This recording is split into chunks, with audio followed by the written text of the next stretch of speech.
Zee 24 तास एक पाऊल पुढे. खुपते तिथे गुप्ते या शो मध्ये नुकतीच भार्गवी चिरमुले आणि बेला शेंडे यांनी उपस्थिती लावली. पाहूया त्यांचे काही मजेशीर किस्से. बेला, एखादा चाहता कार्यक्रमानंतर येत असेल आणि तुला म्हणत असेल की तुझी अपेक्षा असेल की आता मी किती छान गायला, माझ्या गाण्याचं कौतुक करणार, तेवढा तो म्हणतो ओ तुम्ही किती छान दिसता ओ बेलाजी. त्याला चांगलं वाटतं का खुपतं? का खुपेल? नाही, गाणं सोडून दिसण्याच्या पाठीमागे लोकांनी कमेंट्स दिलेले. नाही रे, जर असं दोन्ही गोष्टी सांगत असतील तर नक्कीच जास्त आनंद होतो. आपण स्टेजवर जेव्हा जातो तेव्हा तितकेच प्रेझेंटेबल आपण होण्याचा आपला प्रयत्न असतो. ॲट द सेम टाइम गाणं तर मुख्य आहेच. त्यामुळे जर दोन्ही गोष्टींची कॉम्प्लिमेंट मिळत असेल तर काय ना, का नाही, आनंदच असतो. तर तुझ्या चेहऱ्याकडे बघून असं वाटतच नाही की तुला काही खूपच. नाही खूप खूपतं तिला. जे लोक तिला ओळखतात त्यांना माहितीये खूप खूपतं तिला, असं काही नाहीये. काय खूपतं तुला? समाजातल्या खुपणाऱ्या गोष्टी सध्या खूप आहेत अवधूत. मला वाटतं की आपण जेव्हा जेव्हा टेलिव्हिजन ऑन करतो आणि कुठलाही न्यूज चॅनल पाहतो तर तेव्हा अर्ध्या अधिक गोष्टी या वाईटच आपल्याला दिसतात. किंवा रोज सकाळी पेपर वाचतो तेव्हा निम्म्या गोष्टी अशा असतात की त्या खूप फ्रस्ट्रेटिंग आहेत. आज काय चाललंय जगात? असं एका स्त्री वर जे अत्याचार होत आहेत आज आणि त्या गोष्टी घडतातच आहेत रोजच्या रोज. म्हणजे असं नाही की कुठे थांबतायत किंवा ते थांबण्याचं नावच कुठे नाहीये. किंवा आज कोणावर ऍसिड फेकलंय, आज कोणावर हे केलंय. ते अशा ज्या गोष्टी आहेत या खूप जास्त खुपतात.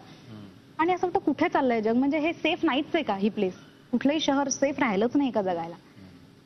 ही गोष्ट नक्कीच खूप खुपते. कारण का मी एक माणूस म्हणून पण मला वाटतं मी खूप जास्त सेन्सिटिव्ह आहे. आणि अजून एक गोष्ट खुपते अवधूत. काही वर्षांपूर्वी एक माणूस मला म्हटला होता की तुझा ना फोन नव्हता माझ्याकडे. मग असं काहीतरी कारण देतात हे देतात म्हणून आपलं गाणं राहिलं यार. ही जी गोष्ट आहे ती खुपते की आपण असं का बोलतो. कोण करता असं तुझ्यावर की तुझा नंबर नसेल? कोण असे कोण संगीतकार आहेत? कोण असे मूर्ख संगीतकार आहेत? हो, कोण असा तो संगीतकार? त्याला खरं काम करायचं. त्यांनी संगीतकार होऊच नाही, त्यांनी दिग्दर्शक व्हावं, निर्माता व्हावं, काही व्हावं. पण तो आहे त्यांनी संगीतकार म्हणून कामच करता का? हा, त्यामुळे त्यांनी जे मला कारण दिलं होतं की तुझा नंबर नाही मिळाला यार मला, असं त्यांनी मला 3 वर्षापूर्वी सांगितलं होतं. तर ते कारण मला अजिबात पटलं नाही आणि ते कारण मला नक्कीच खुपतं. मी तुला सांगतो त्या संगीत दिग्दर्शकाला माझं सांगणं, हे बघ मूर्ख माणसा, एक चांगला गोल्डन व्हॉइस तुझी वाट बघतोय.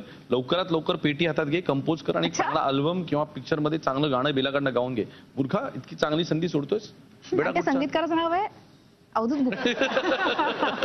भार्गवी, तुझ्याकडे येतो. तू मला पुन्हा एकदा, म्हणजे उलटा प्रश्न, तुझ्या चेहऱ्याकडे बघितल्यानंतर असं वाटतं की महिलांवर किती अत्याचार होतो. म्हणजे तर खरोखर म्हणजे सिरियल मधनं तुझ्यावर जे अत्याचार झाले ते तर आम्हाला सगळ्यांनाच खुपले, पण त्या सिरियलच्या बाहेर तुला आजवर खुपलेल्या समाजातल्या, इंडस्ट्रीतल्या गोष्टी? आम्ही जे सिरियल्स मध्ये अत्याचार वगैरे बायकांवर होतात ते दाखवतो.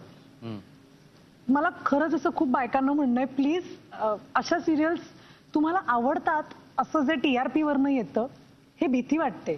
खरंय की वहिनी साहेब मध्ये म्हणा किंवा आमच्या आजूबाजूच्या सिरियल मध्ये बायको मार खातीये, मला दीर मारतोय, मला सासू मारतेय, मला घरातला नोकर पण लाथ बीत घालतोय, हे बायकांना बघायला आवडतं.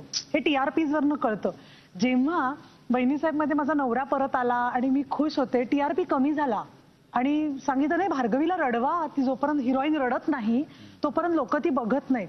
तर हे मला खुपतं बायकांचं की असं का तुम्हाला बघायला आवडतंय. कदाचित असा एक विचार असेल की त्या बायका हे असं आयुष्य कुठेतरी जगतायत आणि त्यांना जेव्हा त्या सिरियल मध्ये बघतात तेव्हा त्या रडतात आणि ते त्यांचे इमोशन्स बाहेर काढून त्या मोकळ्या होतात. हे जर आपण खरं मानलं तर आज समाजाचं एक भीषण चित्र आपल्याला त्याच्यातनं दिसतं. खरं. आणि या अशा सिरियल्स बायकांना जर आवडत असतील तर त्या जर हे असं करत असतील तर आपण कुठे बोलतोय की बायका शिकल्या आहेत आणि त्या आता पुढे चालल्या आहेत पुरुषांच्या बरोबरीने? नाही, अजूनही बायकांना हेच जर बघायला आवडत असेल आणि जर मॅक्झिमम बायकांचं हे आयुष्य असेल तर ही समाजासाठी खूप मोठी खुपणारी गोष्ट आहे. आणि खूप रिस्पॉन्सिबल माणसं हलगर्जी विधानं करतायत. अगदी खरं, अगदी खुपणार आहे की असं कसं तुमच्याकडे आम्ही एक काहीतरी म्हणून बघतो, तुम्हीच असं कुठलाही निर्णय. माणसाचं नाव नको, विधान फक्त सांग. हा, की आता जे काही दिल्लीत घडलं त्याच्याबद्दल जी इतर पुरुषांनी विधानं केली इतकी विचित्र होती की अरे निर्णय घ्या, हा निर्णय घ्या काहीतरी. ज्यांच्याकडे निर्णय घेण्याची क्षमता आहे ते न घेता काहीतरी विधानं करत राहणं हे पण खूपच एक बाई म्हणून. पण त्यावेळेला आम्ही एक कलाकार म्हणून आम्हालाही असं वाटतं की आम्ही पण बाईचं चित्र लोकांसमोर चांगल्या पद्धतीने मांडतोय का, आम्हाला तो चान्स मिळतोय का, खरंय खरंय. हे खुपतं कुठेतरी. बघा लोक म्हणजे वहिनी साहेब बघून तुम्हाला जर का असं वाटत असेल की प्रत्यक्ष आयुष्यामध्ये ही भूमिका जगत असताना भार्गवीला फार मजा येत असेल किंवा ते रडारडीचे सीन्स करताना तर तिला ते आवडत नाहीत हे आपल्याला दिसतंय. आणि दुसरं माझं प्रेक्षकांबद्दल थोडंसं असं म्हणणं आहे की आम्ही त्यांना रोज टीव्हीवर दिसतो, किंवा तूही आता रोज टीव्हीवर दिसतोस लोकांना, तर लोकांना आपण त्यांच्या घरातले वाटतो. त्यामुळे ते आपल्याशी अतिशय मोकळेपणाने बोलतात, पण तो मोकळेपणा ठेवताना ते वेळ काळ स्थळ ह्याचं भान ठेवत नाही. आपण कुठे हॉस्पिटलमध्ये असू किंवा आपण अशा विपावडतं किंवा झी 24 तास एक पाऊल पुढे.